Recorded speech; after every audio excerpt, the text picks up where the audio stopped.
Tuloy naman ang protest march ng mga magsasaka papuntang Commonwealth Avenue ngayong araw ng SONA. May live report si Love Anniver. Love!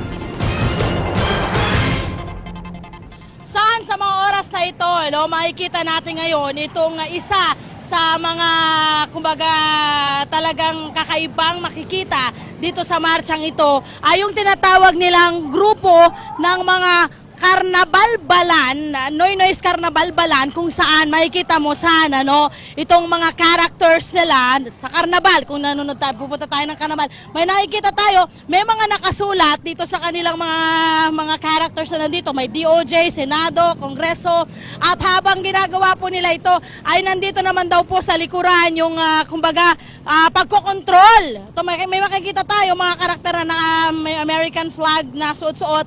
Sila daw ang nagkokontrol sa ating bansa. Sumunod naman dyan na meron tayong ditong mga fortune teller at meron tayong mga magikero kung saan naman daw ay minamagic o nililinlang ng gobyerno or pagsisimbolo po ito na nililinlang ng gobyerno ang mga Pilipino. Sa likod ko naman ay nandito ang effigy nga ni Noynoy's Carnaval Balan kung saan ito yung unang-unang susunugin ngayong umagang ito ng mga rallyista. Inaasahan na aabot nga sa 30,000 mga rallyista ang sasama dito po sa sinasabing programa nila ngayong umaga hanggang mamayang gabi.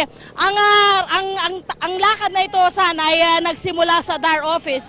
Nagsimula sila kanina mga siguro 5:45 nagumpisa yung kanilang paglalakad at merong itong humigit kumulang na 6 na kilometrong paglalakad. Ano makikita natin?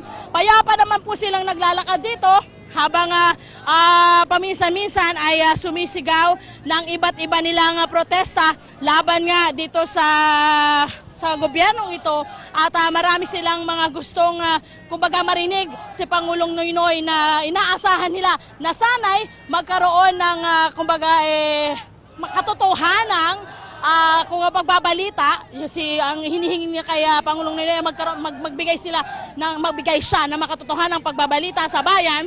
At bukod dyan, may iba't ibang programa din silang gagawin. Meron po silang iba't ibang programang gagawin sa maghapon na ito. Mamaya ay makikita natin pag tayo po ay nakarating na doon sa kanilang destinasyon dahil hindi nga sila makakadiretso doon po sa Batasang Pambansa. Yan muna, update tayo mula dito. Balik muna sa'yo. Maraming salamat, Love Anniver.